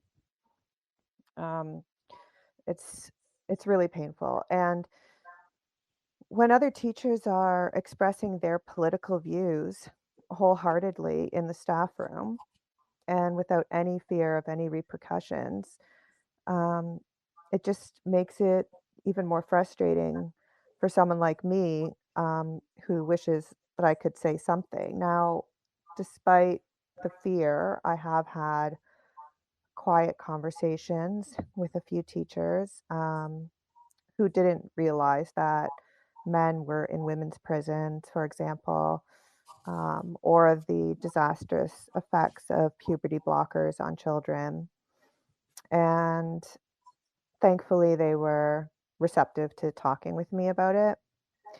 But, on the one hand, political speech is allowed amongst teachers, and that I have to listen to all the time. And I mean, they're still going on about the truckers. I mean, and yes, and what horrible people they are. In addition to complaining about Trump all the time. And yet, is there no recourse? I mean, am I allowed any free speech? Am I allowed to be seen at protests? Or you can't say, I just have to deal with the consequences? Is the precedence now that because of Amy and prior to with Jordan Peterson, that all professional regulators have the right now to fire or sanction or censure anyone that speaks out on this? Well, it's not that. I mean, they still have to abide by or sort of hang it on they have a statute that governs what they can do. And so they can discipline within the confines of that. And so the things that you say or do have to fit within that. So it's not a blanket statement that you cannot talk about gender critical things. But it sort of depends on how you do it, where you do it, to whom you say it, right? Like in the staff room, I don't think there should be any reason why you can't have that conversation. But you're not saying it in front of the classroom. You're not influencing children that way. Even though, frankly, you should be allowed to counter all the other stuff that the kids are being told. But nonetheless, so it's sort of context dependent a little bit. I wouldn't go so far as to say you cannot have those conversations in the staff room, but you might still get a complaint. and you probably will. And then they have an excuse to kind of, open it all up and look at, well, what did you say using your anonymous handle that they now know about for whatever reason? Like these kinds of things have happened. I've seen it happen with other people where they're having a conversation with other teachers and somebody makes a complaint and now there's an investigation. So it is a bit fraught for sure. There is totally a double standard here on all of this. Absolutely. It's disgusting. I hate double standards. I hate the hypocrisy that we see on so much of this. I don't like that some people are punished and others get a pass on whatever it is, whether it's on protesting or whether it's on speech. But that is unfortunately, you have to navigate this carefully. It shouldn't have to be that way, but it is. There are some views that are just going to get you, for now, called up potentially in front of a panel. Right. Okay. I wish I could give you some reassurance because I really do think it's so important to have these conversations. And I don't want people to not talk. I mean, that's kind of why I want to fight for free speech. We have to have. Barbara Finley sat there in Amy Ham's case and said, "The debate is finished in Canada. There is no debate," she said. And it's like, oh, really? Did we ever get to have a debate on this? I don't think we did. And yeah, the debate hasn't started. It has. It's just getting going. Just beginning. Right? Yeah, just beginning. And yeah. So anyway, I wish I could reassure you. There will be people who fight for you, but it might be unpleasant in the meantime. And so, in terms of curriculum, I might be in a situation, or other teachers are in a situation where they may be placed in classrooms where they are expected to hear boys and girls being taught that men can have vulvas and women can have penises. Are teachers expected legally to go along with that and teach that? Or is there any recourse in saying, I excuse myself from this curriculum because it's not based in facts and reality? Yeah. Can you have a conscientious objection to it? Right. I mean, that's a good question. I don't know. And I don't, wouldn't want to just kind of like give legal advice here on this informal call. But I mean, I'd be happy to chat with you about it more concretely at some point offline too. But I don't know the answer without thinking about it a little bit more. Like I'd have to know, are there other circumstances where teachers can get sort of a conscientious objection pass on teaching something in particular? Like, if you're a very devoutly religious person, do you have to teach? Are you forced to teach about other world religions as though they're of equal value to yours, or whatever? Like, I'm just trying to think of examples where there might be a conscientious objection opportunity here for some other context. But it probably would depend on your principal. Kind of saying, well, maybe we'll give this to somebody else. Like you might have to rely on informal. Just like somebody being on your side and not. And I don't know if you have that. Like a lot of schools don't. The principals are principals because they have they've gotten those positions because they do sort of toe the party line, right? Anyway, I don't know. Well, thank you for your time. And I'm sorry. I wish I could give you reassurance, but I do think that the teaching profession is probably one of the worst right now for this. And I really, you have my greatest sympathy. I'm sure it must be a very difficult place to be. Thank you very much, Lisa. Take care. Lisa, go ahead. Yeah, just following up on Turfy teachers' questions and comments. So I do believe that in schools, there still is in the teacher's code of conduct, whatever that is, the correct name for that, that political speech is not allowed in the classroom. Is that the case? Is it just being ignored? In the classroom? I don't know. Yeah. Well, I know that, if I can just jump in, that there are teachers not just promoting, SOGI, which is actually part of the provincial curriculum, but they are actually expressing political views to elementary age students like their Trump hatred. Like they they will let loose on their opinions to elementary age students, right? But like if I actually step in and say only women have babies, I'm the one who's going to be scared. But yeah, that's a good question, Esme.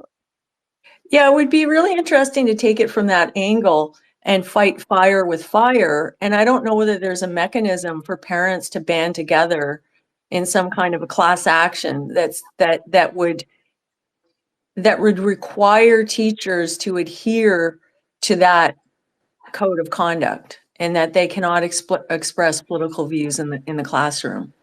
I mean, it's going at the opposite direction of free speech, but it's like with these sorts of people who are, so big on cancel culture and sticking to rules and pointing to legislation and policy and saying, well, you're contravening it. Well, it's rather hypocritical for them to then just, run roughshod if that is a requirement. And I believe at one time it was. Maybe it isn't anymore. I don't know.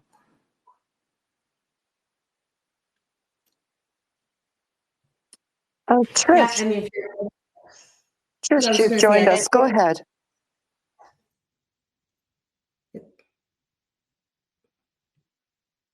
Go ahead, Trish. Hey, Trip. I got it. Yeah, I'm just a little slow on these things. I worked in Ontario, OSSTF. I saw this coming in. It was before it went from GSA and all the rest, but it's the unions that are key here. The unions have totally bought out, and from OSSTF right on through. EGAL has been part of that. That's where all the GSA came from, all of that stuff.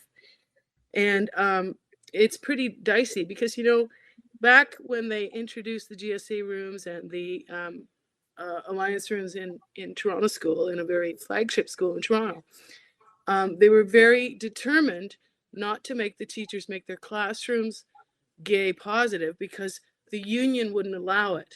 So in the years since 2016, they've changed all the rules, and the unions now hold that. So teachers are being trained and giving PD days on this stuff, what they can and cannot do, and they're getting cornered because the union won't support them either. So this is big, and it's a big piece of it. I don't know how the BC teachers, but they were doing this. This came out of all the changes to make students successful, and then in the end they started looking at the gay stuff, because the gay and lesbian stuff, and those of us, and I'm a lesbian, out in the school very at the time, we didn't understand why they were pushing it so much. A lot of the teachers were very concerned by the people who were doing this, but that's a whole other story. But the union sold it out right on. And in terms of the code of conducts, yeah, but that's the Teachers Association. That's the, what's it called? I get my pension, Ontario Teachers Insurance Program. That's what Harris brought in. There was an exam for teachers, only one year of teachers out of school, out of OISE ever sat that exam, but that's what created the professional association to hold teachers accountable more for this than anything else, so the unions play a big role in what they have done.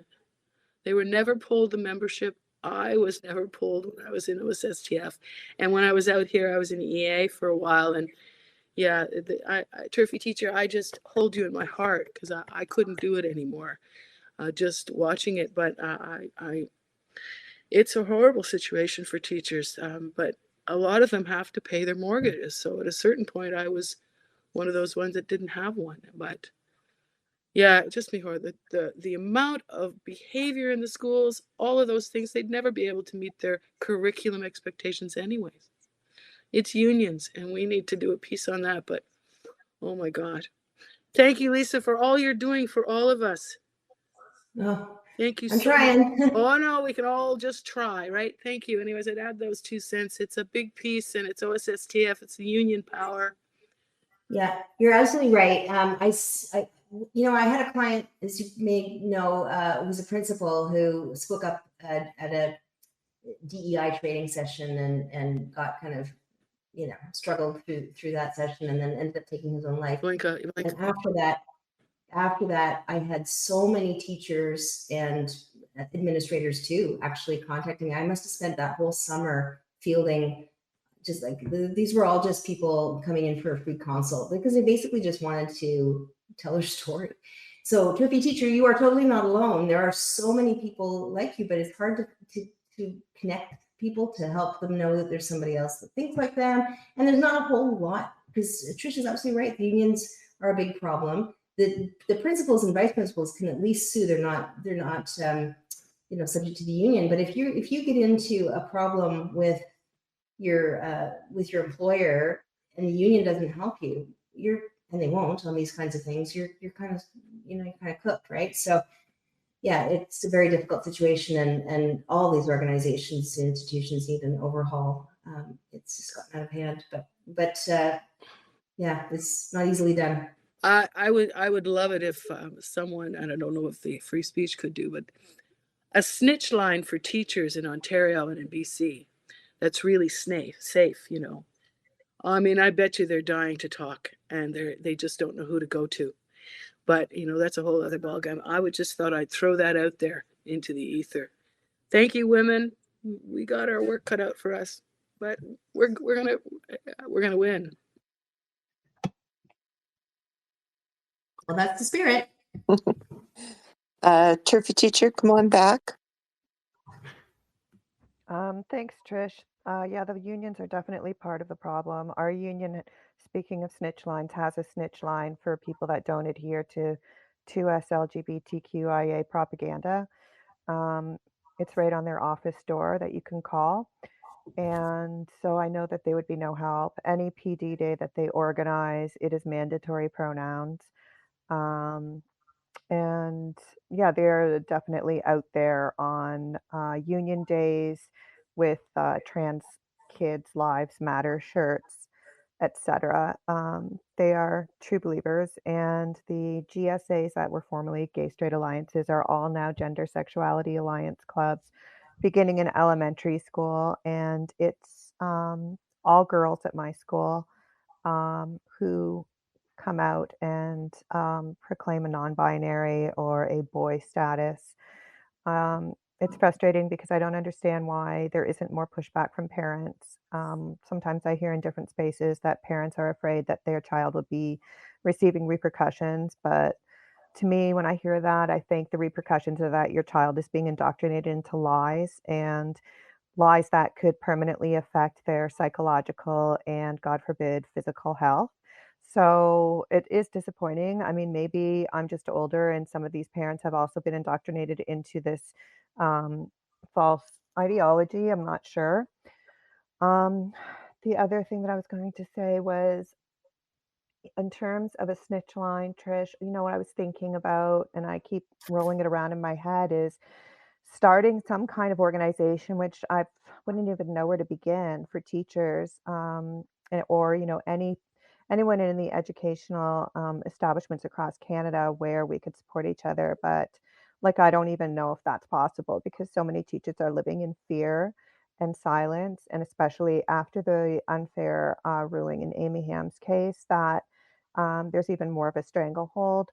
But I do think, like Lisa, you were saying, that so many people were phoning just to talk after that principal's suicide and terrible travesty of justice that he experienced. Just horrible. I know who you're speaking about, and it's just horrifying what happened to him. So I don't know, but that's just something that I keep thinking about, is some kind of even like global organization, even like a Twitter feed, an X account that we can all come together. But I do think a day of reckoning will happen, even in Canada, and receipts need to be kept. Thank you.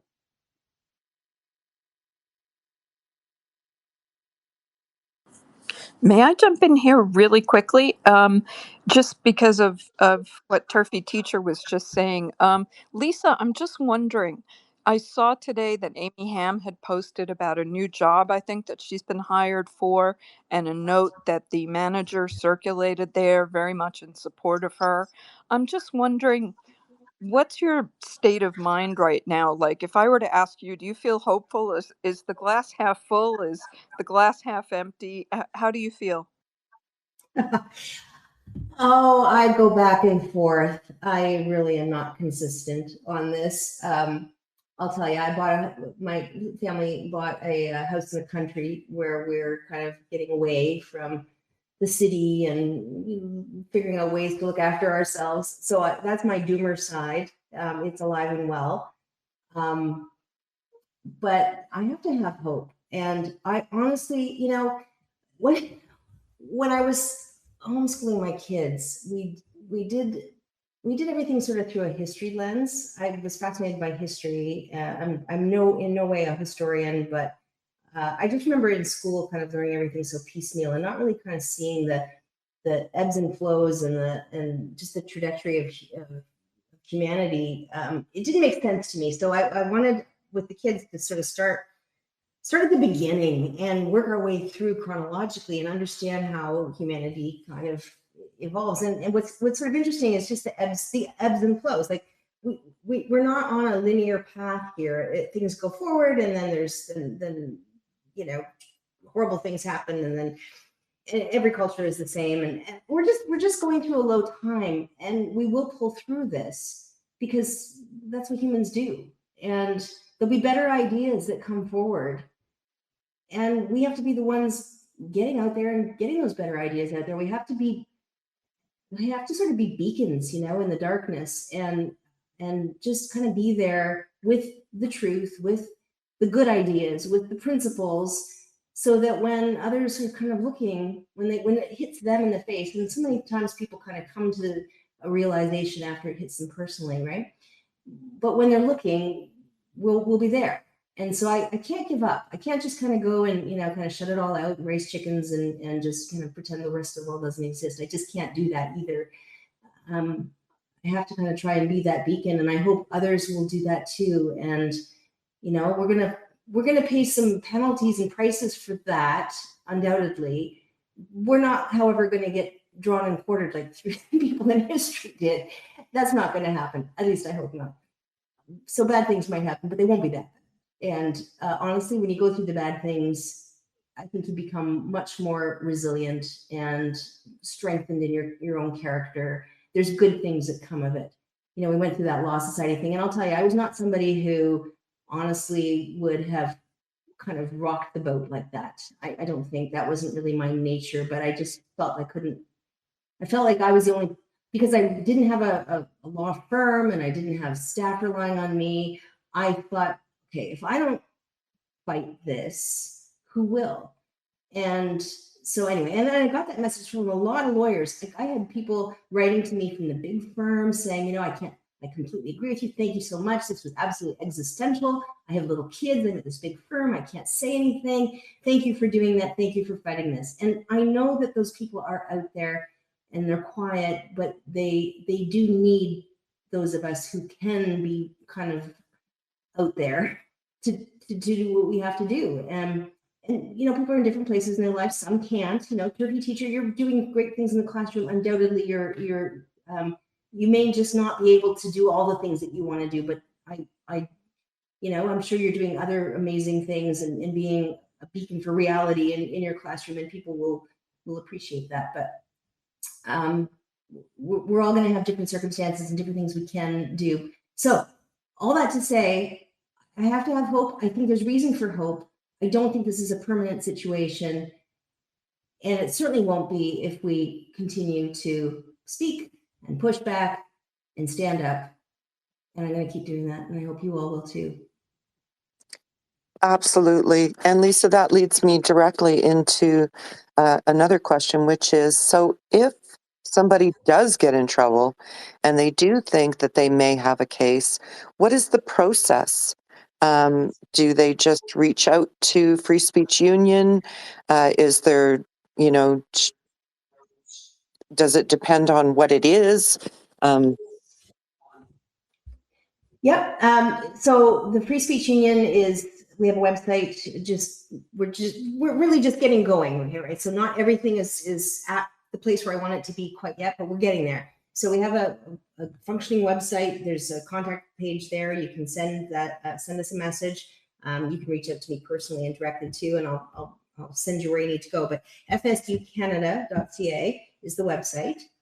And so the process is that we will take whatever cases fit our mandate that the board approves, and that we have the resources to handle. So at the moment, the Margaret Munn case that I've mentioned with the university student and a couple other things coming in are being handled by me, but I can't wear all the hats all the time forever. So I want to build a legal network, and I've got other lawyers reaching out to me already who want to be part of that.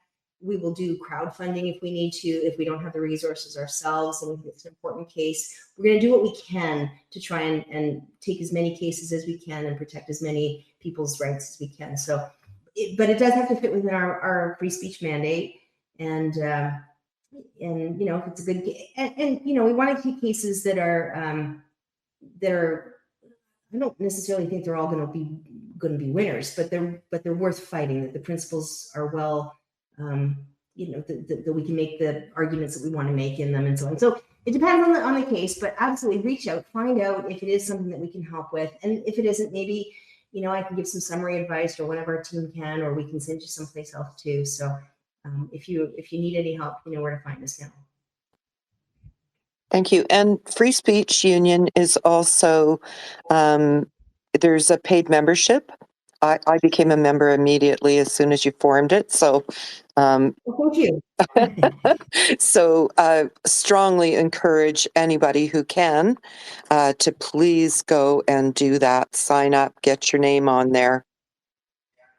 And yes, and so it's a year's membership. There's different tiers, and we are going to be unrolling more things for our members to feel like they're getting some bang for their buck. But the main thing is to know that you're helping to protect free speech, and you're part of this movement. And but if you can't afford to, or you just hadn't gotten around to being a member, we wouldn't turn a good case away just because somebody isn't a member. It's not contingent, and so we obviously want to encourage everyone to join us, but it wouldn't be a requirement that you be a member in order to have your case considered. yeah, that's an excellent point. Thanks, Lisa. Tess. Thanks. Just a quick comment. It's unfortunate, Lisa, that we don't have a benefactor in Canada like J.K. Rowling, and it's just too bad that Margaret Atwood turned out to be an Aunt Lydia. And that's all I got to say. Well, I hope there are some other benefactors. It's that is one difference too with the U.S. I think there's a lot more billionaires per capita down there, and people who are prepared to put their money into these kinds of things. We certainly would love to have some good donations behind us. That would help a lot. So if you happen to know a few billionaires or even one, that would be great. JK has been doing some fantastic support in the UK, but we can't expect her to fund battles all over the world. Although I wouldn't say no if she wanted to. Right. We had a question from Bobby, had tried to come up and speak earlier. Bobby, I think Bobby's in South Africa. Anyway, she wanted to ask if anyone has tried to do a Maya Forstater yet, defending their right in law, no professional organization to hold gender critical beliefs. And then could teachers from a Sex Matters group, maybe there's even room for a global teachers group on here or anywhere. I think I'm missing some of that. And I'm hearing from parents here that school counselors are also a huge issue. And I'm sure that's the case here as well. Yeah, all three of those are very good points. So on the Maya Forstater question, there's unique legislation in the UK. They have the Equality Act that, which is where that sort of those arguments were being made under that. We can make some similar arguments in certain contexts. So, for example, as you know, Amy has also filed a human rights complaint against the college for discrimination on the basis of her political views. BC is one of the few jurisdictions that has protection of political views. There might be more than I think, but Ontario doesn't have it, and that's where I practice mostly. but anyway, she's bringing a case that will make those arguments, and we did make them to a certain degree in her panel hearing as well, the disciplinary hearing. I brought all those UK cases into it, just even to show that how other jurisdictions are dealing with this alleged conflict of rights, and respecting the fact that the gender critical views are they're valid, right? You're not just standing out there being mean. There's a basis for it, and it's being recognized in other jurisdictions. So they did spend some time in the decision actually reviewing some of those cases. They decided not to follow them, but yeah. So those arguments are starting to be made, at least by me, and we'll see where they get traction. But there is a unique aspect to the UK legislation that isn't exactly found here in Canada, so it's a bit different too. In terms of school counselors, yes, that's another area where you find a lot of sort of true believers get into these positions, and then make it very difficult for a dissident voice to be heard. They use these codes of conduct. Linda Stone was one of the counselors in Ontario who has spoken out on gender issues, and it was just the subject of so many code of conduct complaints for her expressing her views. Just an insane experience for her to have to go through. So yes, that is a big problem, but that is something parents can do something about, because they can elect trustees who are sensible, reality-based people, and try and shift the dial on that. And what was the other one? What was the other point? Lost it now. There was a second point. I went to 1 and 3, but I got to go back here and see. Maya Forstater, the teachers from form a sex matters group. Getting people together. Yeah, I mean, I think that's a fantastic idea. Somebody needs to do it, and then encourage people to join. You got to be a little careful about infiltrators and so on, and not let your guard down potentially too much. But that would be an excellent thing for people in Canada to do, to try and pull people together. There's Catherine Cronus in Hamilton set up something called Lighthouse, which was a bit of a place for people, like teachers and parents specifically, to get together. I don't know that it's particularly active right now, but it might still be there. So there have been efforts made, and I'm sure if that would be a place to start anyway. I don't know the website offhand, but I'm sure you could Google it and find it, or look up Catherine Cronus on Twitter if you don't know who she is. Kronas. Well, thank you so much for that, Lisa. I think we're just about at the end here. So if anybody has any more quick thoughts before we wrap up, we've only got a couple of minutes left. So we know Pija turns into a pumpkin, so.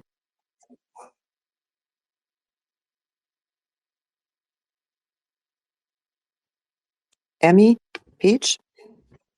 Oh, I thought you were talking to everybody else on the panel. The pumpkin, I'm already orange. I should tell you, I'm turning orange. The pumpkin is coming on. I just wanted to say thank you, Lisa, so much for joining us. It's always important that we as women stay focused together. Free speech is the only thing that is keeping us from losing our entire sex class at this point, that because we can get people on our side for free speech, and the free speech is we should have the right to say reality. But thank you so much for joining us. And the only thing I have is that thank you to anyone who was able to attend my storyteller space the other night. I'm going to share a link to the Red Tent site. If you're interested in signing up as a woman to come in and tell your story, whether it's through art, your business, whatever, please go sign up. We've got we'll announce the next one next week. We have a couple of people, women who've already signed up, and I'm really excited about that. I will be hosting it going forward, and just wanted to say thank you so much for joining us to the panel, to all our listeners, and I will turn it over to Emmy. Thanks, Pija. Lisa, listen, you give me hope. I mean, I'm south of the border from you, so different situation. But through Carol and the wonderful women that I've met on here over the last couple of years, I really feel for what you're going through, and I apologize for us importing this stuff up to you northward. But you really give me hope, and just keep on keeping on. You're doing a great job. Thank you. Well, thank you. And thanks so much for having me. It's been a pleasure to talk to all of you and to just have this opportunity to connect. And yeah, thanks for making me feel so welcome. You're a woman. You come in here anytime you want. We're focused on Canada here in North American Eggs. You don't have to come in as anything but just Lisa if you want to come in and just hang out. We're always Okay. here on the third Saturday of every month. Thank you. Thank you so much for all of your work. Just so appreciated. And thanks so much for giving up some time on your Saturday night too. Really appreciate it. My pleasure. Good night, everyone. Good night. Oh, Wait, Em, do you want to do a shameless plug for American Turf Radio? Oh, you twisted my arm. So yes, Pija and I will be doing our usual gig Monday, 2:30 Eastern Time, 11:30 a.m. Pacific Time, to discuss politics and the gender Borg and all the rest of that in the U.S. Cheers. Thank you, Carol. good night. You bet. Good night, everyone. Good night, everyone.